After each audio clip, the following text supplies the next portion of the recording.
भगवते वासुदेवाय। ओम नमो भगवते वासुदेवाय।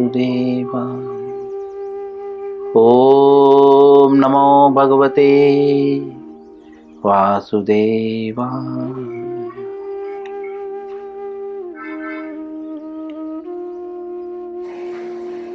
श्री कृष्ण लीलामृत 44वां अध्याय। अध्याय का नाम है कंस का उद्धार। वध नहीं, उद्धार। उद्धार और वध में अंतर है।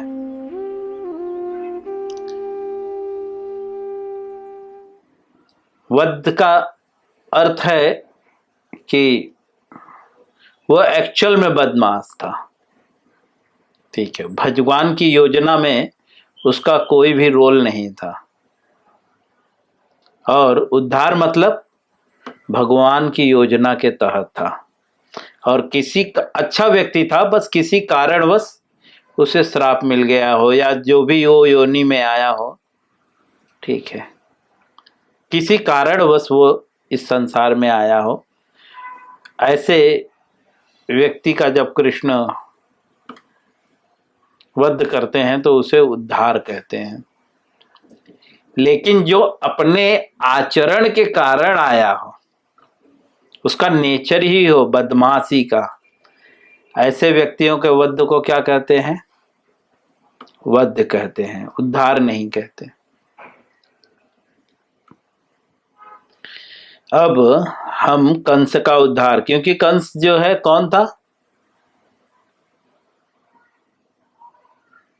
कंस कौन था पिछले जन्म में?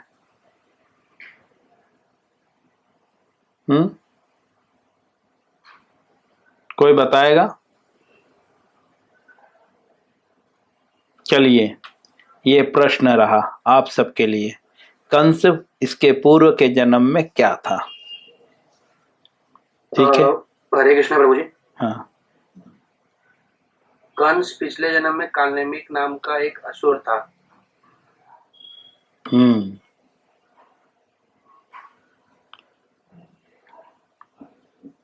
बिल्कुल।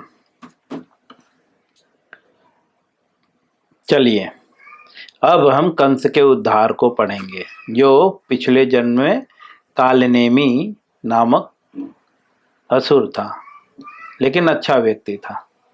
बस श्राप के कारण जो है उसको इस रूप में आना पड़ा, ठीक है। श्रील प्रभुपाद जी लिखते हैं, जैसा कि पिछले अध्यायों में हम पढ़ चुके हैं, अंतिम में चारुण्य जो है भगवान को कितना प्यार से बात कर रहा है, प्रिय कृष्ण करके, और उसने इनडायरेक्टली ललकारा। और प्रभुपाद जी बोलते हैं कि बलराम किससे लड़ेंगे और कृष्ण किससे लड़ेंगे। उसके बाद क्या हुआ? जब कंस के मल्लों ने अपना लड़ने का संकल्प व्यक्त किया, सिर्फ चारुण्य और मुष्टिक ही नहीं, अन्य भी मल्लो मतलब बहुवचन, बहुत सारे मल्ल योद्धा थे, तो उन्होंने अपना लड़ने का संकल्प व्यक्त किया। संकल्प मतलब बोलते हैं ना, हमारी इच्छा, डिजायर। तो श्री भगवान मधुसूदन ने चारुण्य का सामना किया और रोहिणी के पुत्र बलराम जी ने मुष्टिक का सामना किया। प्रभुपाद जी कहते हैं मधुसूदन ने, एक राक्षस था मधु नाम का, भगवान ने उसे मारा था। वो भी कोई नॉर्मल नहीं था, इसीलिए यहाँ पे मधुसूदन कहते हैं। जो मधु नामक राक्षस का वध करने वाले थे, ऐसे भगवान ने जो है किसका वध, किसके साथ लड़ाई चालू किया? चारुण्य के साथ। चारुण और बलराम जी, जो है वो किसके साथ बोलते हैं? मुष्टिक के साथ। हाथ से हाथ और पैर से पैर भिड़ाकर श्री कृष्ण तथा चारुण्य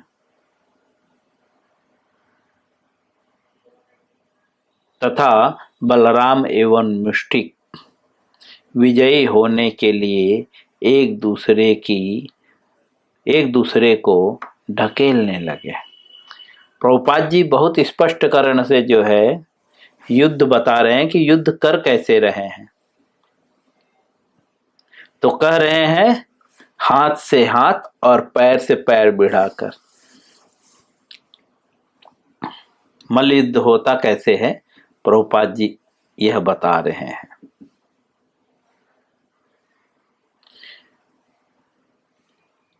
एक दूसरे को ढकेलने लगे। उन्होंने हाथों से हाथ, सिर से सिर, पिंडली से पिंडली तथा छाती से छाती भिड़ा दी और एक दूसरे पर प्रहार करने लगे। मल्ल युद्ध लड़ने के कुछ नियम होते हैं, है ना? तो वो नियम बता रहे हैं, किधर भी नहीं मार सकते। तो यहां पे बता रहे हैं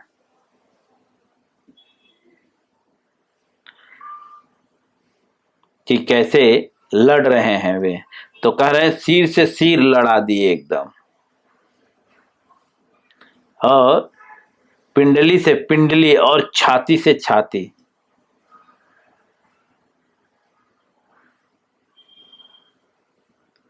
और भिड़ गए एक दूसरे से और एक दूसरे पर प्रहार करने लगे।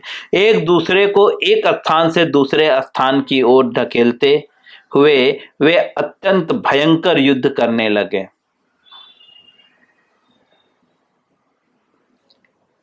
अब भगवान और मुष्टिक में और बलराम और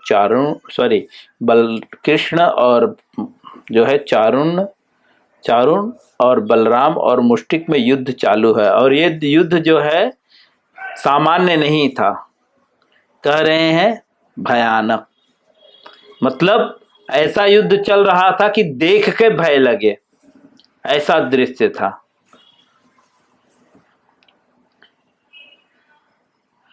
तो दोनों युद्ध करने लगे, एक दूसरे को पकड़कर धरती पर पटक दिया तो कोई पीछे से दूसरे के सामने की ओर दौड़ा और पांव लगाकर उसे पराजित करने का प्रयास करने लगा।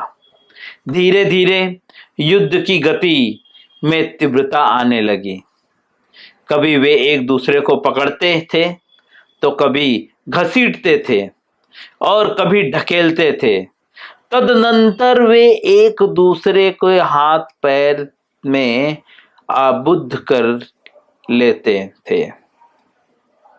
आबुद्ध मतलब एकदम ऐसा जकड़ लेते थे।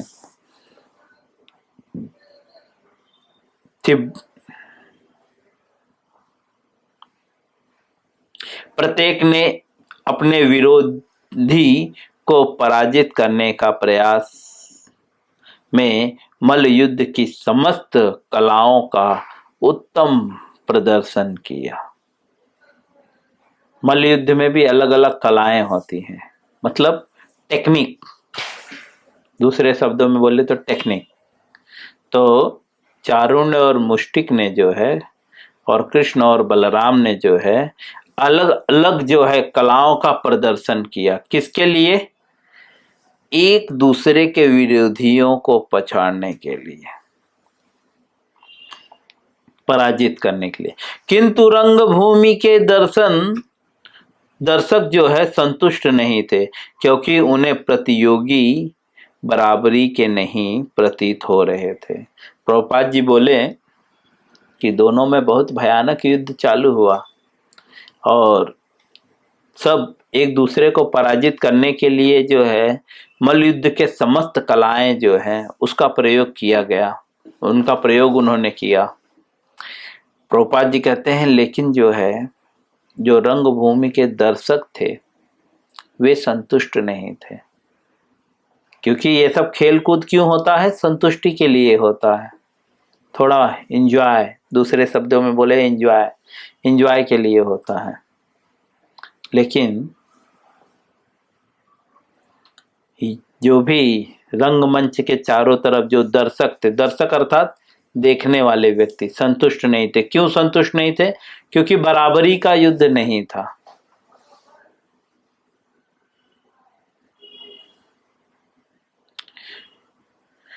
शिला के समान क्यों बराबरी का युद्ध नहीं था? तो श्रील प्रभुपाद जी लिख रहे हैं, कह रहे हैं कि शिला के समान जो है सुदृढ़ शरीर वाले चारुण तथा मुष्टिक जैसे मल्लों के समक्ष उन्हें श्री कृष्ण तथा बलराम नितांत बालक लग रहे थे। दर्शकों को क्या लग रहे थे? बालक। नितांत मतलब बहुत कोमल, समझे, जो है वैसे बालक लग रहे थे। और चारुण और मुष्टिक कैसे थे? बोलते हैं शिला के समान। शिला मतलब पत्थर, पत्थर के समान थे। और सुदृढ़ शरीर वाले थे। सुदृढ़ मतलब अच्छा खासा उनका शरीर का बनावट था।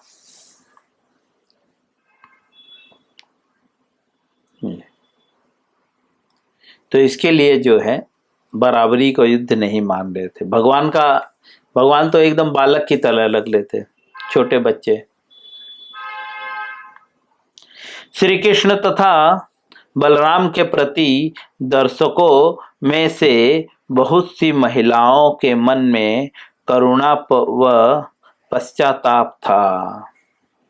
प्रभुपाद जी कह रहे हैं जो इसको सब देख रहे थे उनमें जो है बहुत सारी महिलाएं भी थी, जो भगवान को देख के जो है उनको ऐसा तकलीफ होने लगा और पछतावा होने लगा कि ऐसा होना ही नहीं चाहिए था। वे आपस में इस प्रकार वार्ता करने लगी, प्रिय मित्रों, यहाँ तो अन्याय लगता है। दूसरी से कहा, राजा की उपस्थिति में भी असंगत पक्षों के मध्य यह युद्ध चल रहा है। महिलाओं को इस युद्ध में आनंद नहीं आ रहा था। बलशाली तथा निर्बल के मध्य युद्ध को प्रोत्साहन देने में वे असमर्थ थे। महिलाओं को जो है आनंद नहीं आ रहा था। क्यों नहीं आनंद आ रहा था? क्योंकि उनको लग रहा था कि यहाँ पे निर्बल और बलशाली व्यक्ति में युद्ध हो रहा है। निर्बल कौन है? तो भगवान को सोच रहे हैं। जैसे आज भी हम सोचते हैं भगवान निर्बल ही है, हम अपने ही बल का तो प्रयोग कर रहे हैं। आज भी हम अपने ही बल का प्रयोग कर रहे हैं, लेकिन भगवान जो है निर्बलों के बल है। लेकिन हम भगवान को ही निर्बल मान बैठे हैं। इसीलिए तो भगवान को अपने हिसाब से कहीं पे भी रख रहे हैं, कुछ भी खिला रहे हैं, कुछ भी पिला रहे हैं, क्योंकि हम उन्हें निर्बल मानते हैं। जिस प्रकार से यहाँ पे वे मान रहे थे, लेकिन उनकी भावना तो अलग थी, हमारी भावना अलग है। उनकी भावना थी कृष्णेन्द्र तृप्ति और हमारी भावना है निजेरेंद्र तृप्ति।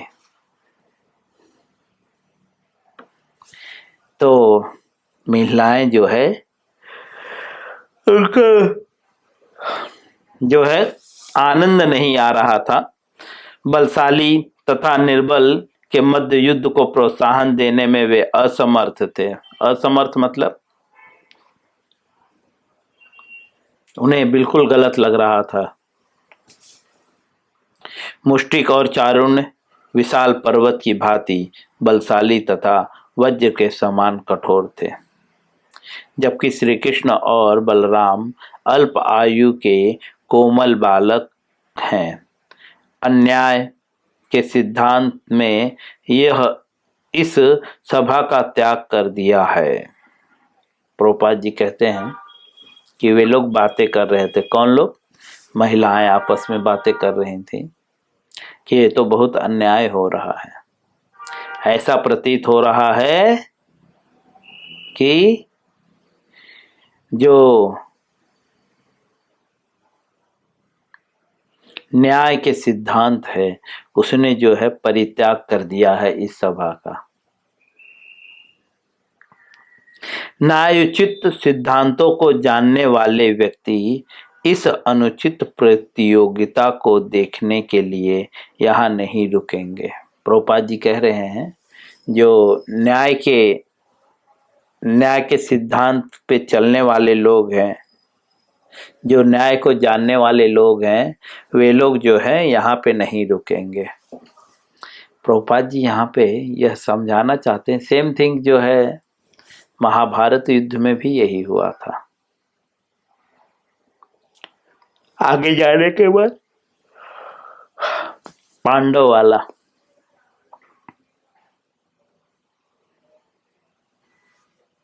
श्रील प्रभुपाद जी लिखते हैं, यह समझाने का प्रयास कर रहे हैं कि जहाँ पे अन्याय होता हो वहाँ पे बुद्धिमान व्यक्ति को चाहिए या तो वह उसका प्रतिकार करे और नहीं तो वो उस जगह से हट जाए। इसीलिए यहाँ पे कह रहे हैं कौन गोपियाँ, एक्चुअली ये सब कौन है, मथुरा, कुछ मथुरा के लोग हैं और कुछ यहाँ पे नंद महाराज के लोग हैं। तो वे लोग आपस में चर्चा कर रहे हैं और कह रहे हैं कि न्यायोचित सिद्धांतों को जानने के लिए, मतलब न्याय के अनुसार क्या चीज उचित है, इसको जानने वाला व्यक्ति जो है वो इस अनुचित प्रतियोगिता को देखने के लिए यहाँ नहीं रुकेगा। जो इनडायरेक्टली श्रील प्रभुपाद जी ये समझाना चाहते हैं, जहाँ पे भी अन्याय हो रहा है वहाँ पे जो है न्याय को जानने वाले व्यक्ति जो है एक क्षण भी नहीं रुकते, क्योंकि उनका रुकना अर्थात प्रोटेक्ट करना, समर्थन करने के बराबर है। इसीलिए वे जो है इसका समर्थन नहीं करते। दूसरे शब्दों में जो न्याय को जानने वाले व्यक्ति हैं ऐसी जगहों पे नहीं रहते जहाँ पे अन्याय होता हो।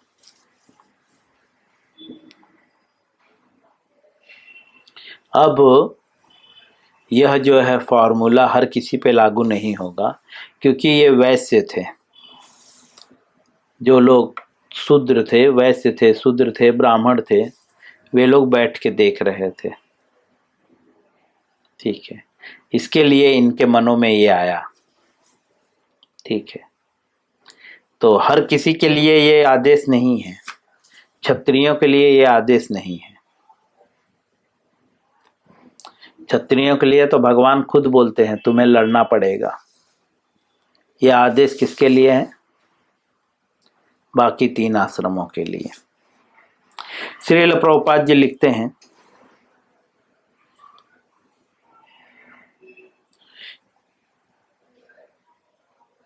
कि जो इस मल्ल युद्ध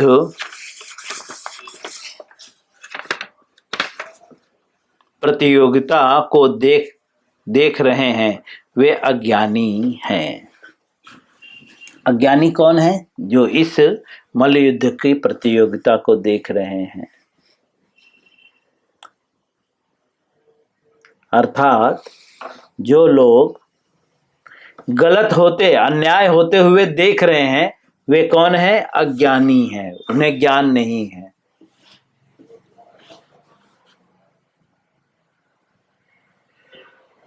अतएव वे कुछ कहे अथवा मौन रहें, वे पाप के भागी हो रहे हैं।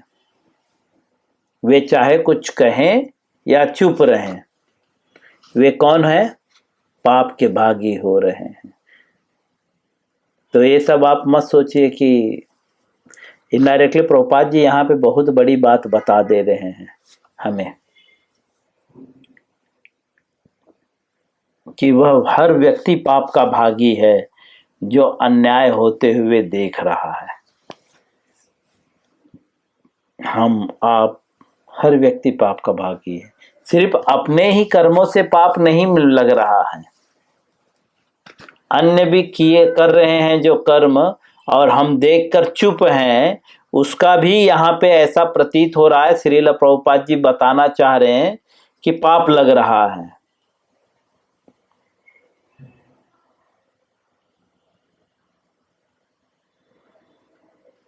इसीलिए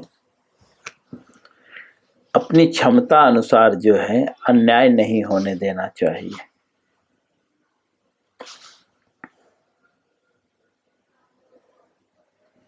मैं यहीं पे विराम दूंगा, इसके आगे हम कल पढ़ेंगे। हरे कृष्णा।